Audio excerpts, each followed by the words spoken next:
Hi guys, welcome to our channel. आज मैं आपसे इकोनॉमिक्स के चैप्टर 1 डिमांड और सप्लाई के बारे में बात करने वाली हूँ। ये एंट्रेंस एग्जाम के लिए मोस्ट इम्पॉर्टेंट चैप्टर इकोनॉमिक्स में और मोस्ट इजी चैप्टर है। इजी चैप्टर है बट इसमें से बहुत सारे क्वेश्चन रेज हो सकते हैं अलग अलग तरीके से, इसलिए प्लीज़ इस चैप्टर को बहुत अच्छे से प्रिपेयर करें और इस पर डीपली ध्यान दें। आज मैं ये चैप्टर क्लियर कर देती हूँ, उसके बाद मैं डिमांड से और फिर सप्लाई से रिलेटेड आपके साथ एमसीक्यूज भी करूँगी।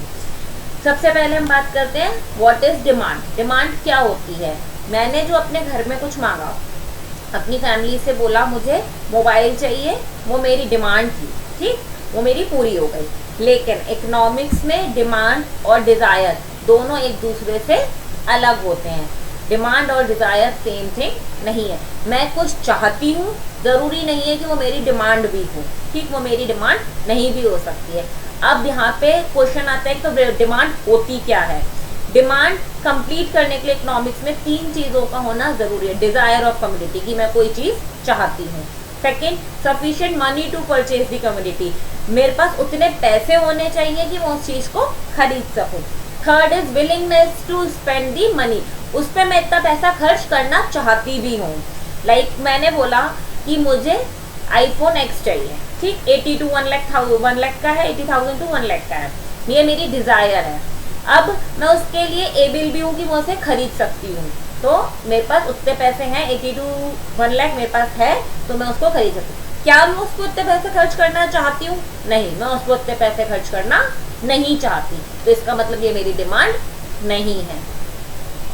अब आपके लिए बहुत इजी होगा डिमांड को समझना कि desire, sufficient money to purchase और विलिंगनेस, जब ये तीनों चीज़ें हो जाएंगी तो हमारी डिमांड कंप्लीट हो जाएगी। This is understand makes its clear that the want और desire does not become a demand unless और until individual has ability to purchase and willingness to satisfy it. एक एग्जाम्पल दिया है मैंने नोट्स में। एक आदमी है, एक गरीब आदमी है जो एसी लगवाना चाहता है, ये उसकी डिज़ायर है, लेकिन वो उसको नहीं लगवा पाता या उसको वो अफोर्ड नहीं कर सकता, उसकी परचेजिंग पावर नहीं है, तो ये उसकी डिमांड नहीं है।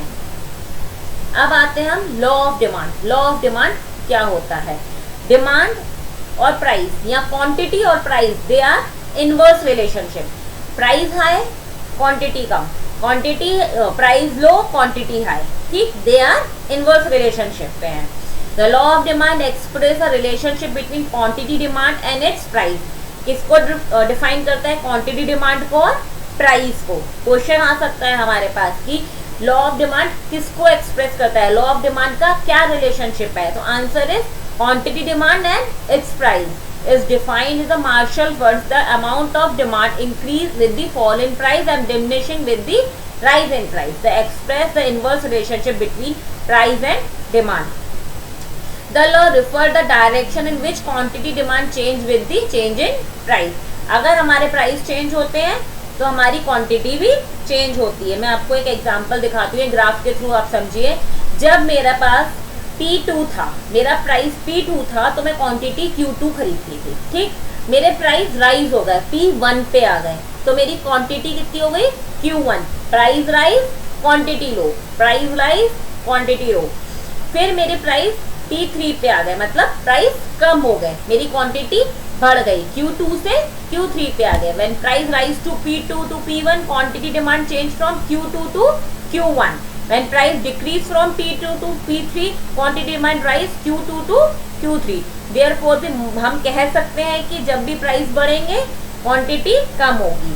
और दूसरी बात, हमारा डिमांड का डाउनवर्ड स्लोपिंग होता है। क्यों होता है? प्राइस बढ़ेंगे क्वांटिटी अपने आप घट जाएगी, और प्राइस घट जाएंगे क्वांटिटी अपने आप बढ़ जाएगी। क्लियर? लॉ ऑफ डिमांड के अजम्पशंस क्या है? प्राइस और क्वांटिटी के अलावा these are assumption, there is no change taste and preference. अगर मैं पहले ताजमहल पीती थी तो अब भी मैं ताजमहल पी रही हूँ, मतलब अगर प्राइस चेंज हो रहे हैं तो मेरी क्वांटिटी में इफेक्ट मेरे टेस्ट और प्रेफरेंस की वजह से नहीं पड़ रहा है, प्राइस की वजह से पड़ रहा है। मेरी इनकम घटे या बढ़े, फॉर एग्जाम्पल मैं अगर 1 चम्मच नमक खाती हूँ, ठीक, उसके प्राइस कम हो या ज़्यादा हो, मैं 1 चम्मच नमक ही खाऊंगी। ऐसा नहीं है कि प्राइस बहुत कम हो गए तो मैं एक साथ 3 स्पून सॉल्ट लेने लगूंगी, नहीं। और ऐसा भी नहीं है कि वो बढ़ जाएगा तो मैं 1 स्पून की जगह 1/4 स्पून कर दूंगी, ऐसा बिल्कुल नहीं होने वाला। The commodity use should not be consumer distinct to the consumer, there should not be a substitute of the commodity, there should not be a change in price of the other product. तो ये सारे उसके assumptions हैं। अब आते हैं determination. Demand के 5 determination हैं। First one is price of the community. Price, community का क्या प्राइस है उस पर सबसे बड़ी बात है। रिलेटेड गुड्स, ताजमहल और रेड लेबल, दोनों चाय पत्ती हैं, दोनों टीज हैं। ताजमहल मान लीजिए 100 रुपीज़ का है, रेड लेबल 80 रुपीज़ का है।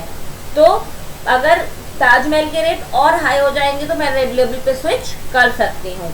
इनकम ऑफ द कंज्यूमर, अगर मेरी इनकम हाई होती है तो मेरी लग्जरी डिमांड बढ़ जाएगी। कंज्यूमर की एक्सपेक्टेशंस, टेस्ट और प्रेफरेंसेस। उसके बाद आते हैं price, good and services, income of the buyer, the taste और preference of the consumer will be drive from the demand. Consumer की एक्सपेक्टेशंस चेंज हो जाती हैं उनकी इनकम के साथ या प्रोडक्ट ऑफ द प्राइस के साथ। अब हम बात कर रहे हैं यहाँ पे 5th पॉइंट है मेरा जो रिलेटेड गुड्स या सब्स्टिट्यूट गुड्स। सब्स्टिट्यूट गुड्स क्या होते हैं? मेरे को चाय के, कॉफ़ी के प्राइस बढ़ गए तो मैं चाय पीने लगी। द सब्स्टिट्यूट्स, एक चीज़ नहीं अवेलेबल है या एक चीज़ के प्राइस कम हो गए या बढ़ गए, इंस्टेंट ऑफ मैंने उसकी जगह दूसरी चीज़ पीना शुरू कर दी।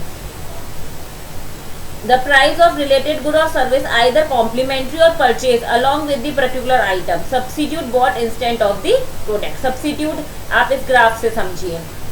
For example, banana and apple, coffee, tea, butter and margarine, the car and the motorbike. Now let's take the example of substitute goods. If the price of the coffee increase P1 to P2, ठीक है, price बढ़ के P1 से P2 पे, the demand T की change होके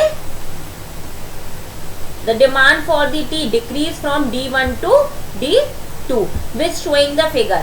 Any substitute good have directly affect the demand another good. एक चीज के प्राइस के बढ़ने से दूसरे चीज पे डायरेक्ट इफेक्ट पड़ जाएगा, ठीक है। सब्स्टिट्यूट गुड में कॉफी के प्राइस बढ़ गए, मैं टी पे स्विच कर गई तो टी की डिमांड अपने आप बढ़ गई। क्लियर? उसके बाद है कॉम्प्लीमेंट्री गुड। कॉम्प्लीमेंट्री गुड क्या होता है कि जो एक चीज के बिना दूसरी चीज नहीं यूज कर सकते। मतलब अगर कार है तो पेट्रोल चाहिए ही चाहिए, टॉर्च है तो बैटरी चाहिए ही चाहिए, पेंसिल है तो इरेजर चाहिए ही चाहिए, लेकिन इनके बिना इन दोनों का आपस में काम नहीं होगा। Complementary good, now let's say if the price of the printer goes down the demand of ink will goes up, we have shown in the figure. अब कॉम्प्लीमेंट्री दो होते हैं, क्लोज कॉम्प्लीमेंट्री और वीक कॉम्प्लीमेंट्री। क्लोज कॉम्प्लीमेंट्री का मतलब होता है जहाँ पे the small fall in the price a cause of large rise in the demand. Weak में क्या होता है? The large drop in the price cause of small rise in the demand.